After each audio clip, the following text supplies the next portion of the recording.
that can be agreed from before, because like the voting system, you will have in some countries voting in the parliament and voting in the Congress. Now, voting in the Congress takes nominally every party. Everybody has one vote, so everybody is equal.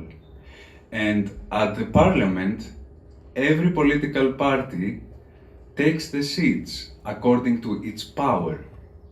So we have already an answer to that system, that a Warality version could be the parties, the two countries, fighting on equal terms and at the same time fighting another version according to their power, like the parliamentary and the Congress process.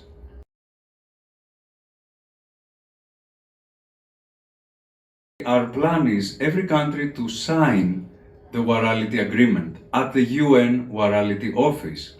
Once they have signed, they say that in this territory only Warality can take place, not the old war process. So, to the people that are still fighting with the old war process, we can tell them, you can kill one another as much as you want. Nothing will change.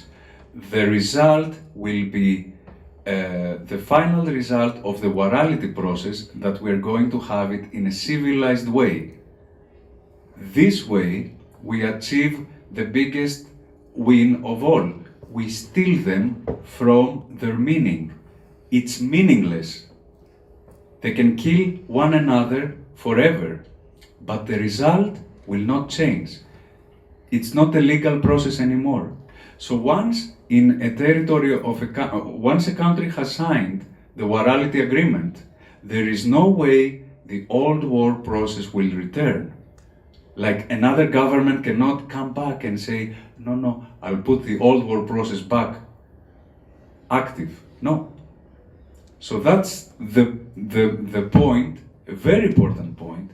We render the old war process meaningless. The only legal version is Warality.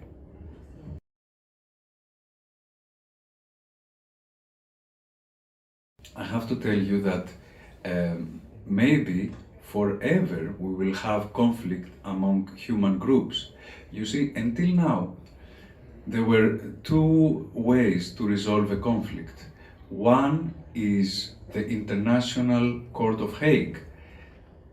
There, people go, like Peru went recently, and they are ready to find a solution where it's más o menos half-half. So that's good. That's great. How about the International Court of Hague does not cover cases where everybody wants it all. Everybody wants it all means war. So I have to accept, as a human being, that we're not perfect, that we will always have human groups that want it all. The ego is there. We have not become saints yet. So for these cases, we have Warality. We say, hey, we cannot avoid war, but we can make it civilized, finally.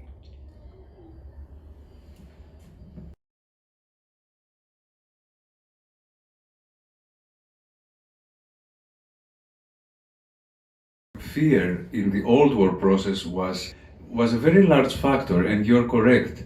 And it was a factor that made people do the worst.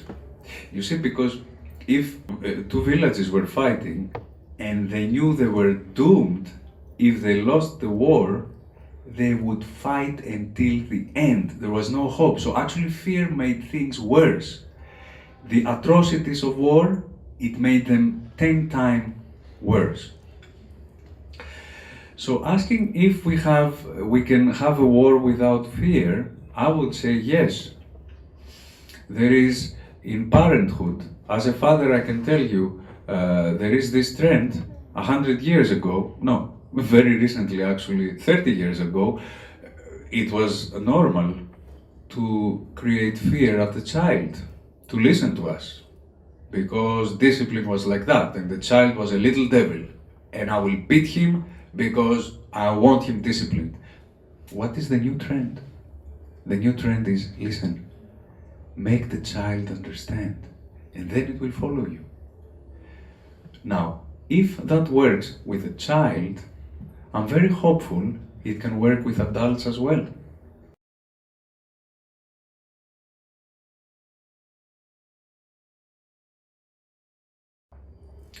How can we convince everybody to start and adopt Warality? Well, you're right. The same argument could somebody use to the first person who suggested we should not have human sacrifice anymore. In many ancient civilizations, we used to sacrifice humans, and it was a ritual, and it was sacred. Like, the gods will be mad if we didn't do that. Guess what? In the world exists this tradition of human sacrifice anymore. It's actually inconceivable. It's a crime. Now, the only mass sacrifice on a mass level, it's war, and it's time to end it.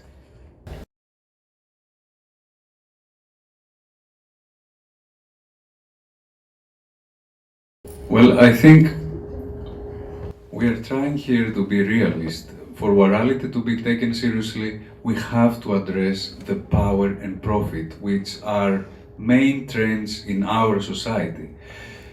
If we make the process of war itself, Warality, more profitable, or at least equally profitable with the goals for which the war is being realized, then we might stand a chance. And that's what we're trying to do.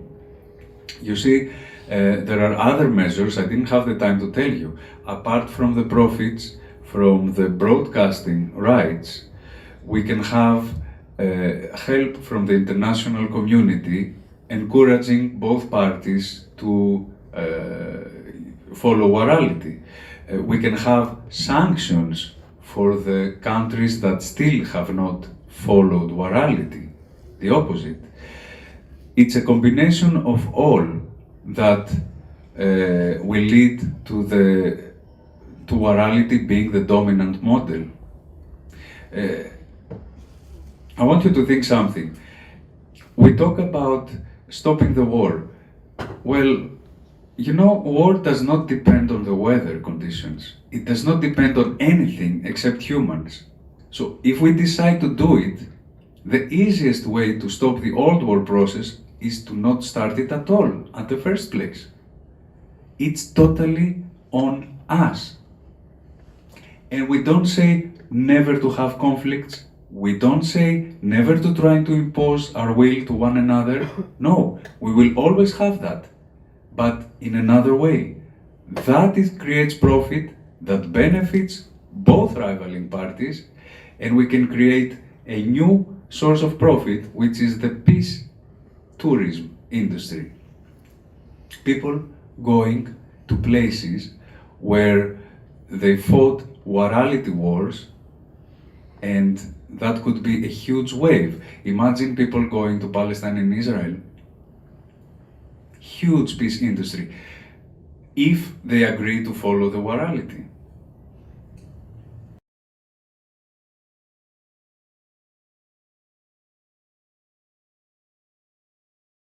Not to attack is very idealistic.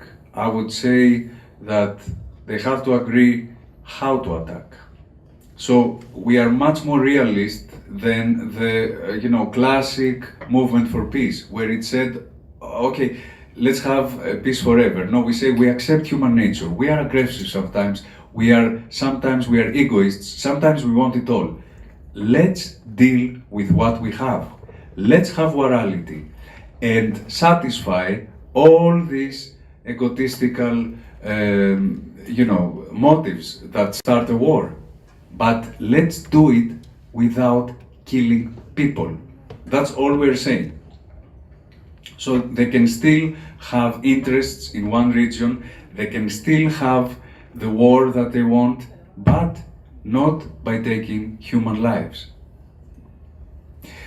Imagine how difficult it was at the beginning of 1900 to convince people. Imagine you are one of the Wright brothers and you go to people and you say, listen, do you see that piece of iron? I can make it fly. Everybody would think you're crazy. Now we have airplanes roaming all over the world.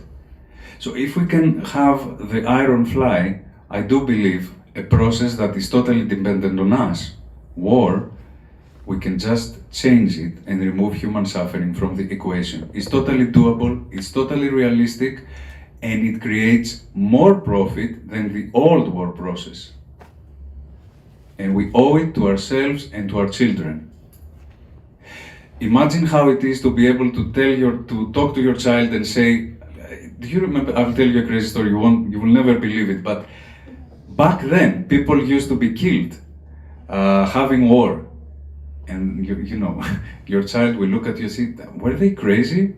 How can killing a person can ever solve an issue?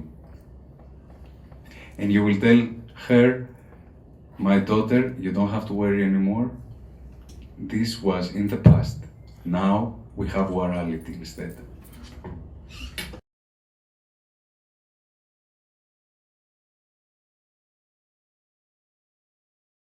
It seems initially the easiest way to end a problem is to kill the opponent.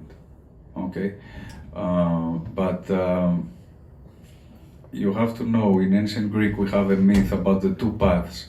The one that is the most difficult, and it's the real path that you should do is the path of virtue, and the other path that is the bad, and it seems very easy at the beginning, but then it becomes very difficult. So this solution, it sounds to me, the old war process, like the second path. It seems very easy at the solution, at the beginning, let's kill. But in reality, it creates a problem because no war has reached its final goal of genocide. So no war has eliminated all of their opponents. Now that means that some opponents will remain and their children will remain, and then you have the vengeance, and then you have the vendetta effect. And instead of ending the war, you create more and more violence. So we can never accept that, because we don't accept violence in any other part of our life. If the student and the teacher have a problem, the teacher does not kill the student. Nowhere else we kill one another. Why should we do it in a war? Because it's more serious? Well, I don't think anything is more serious than human life. What am I to enjoy if I win 15,000 kilometers of the best land in the world and I'm dead? I don't think there is much.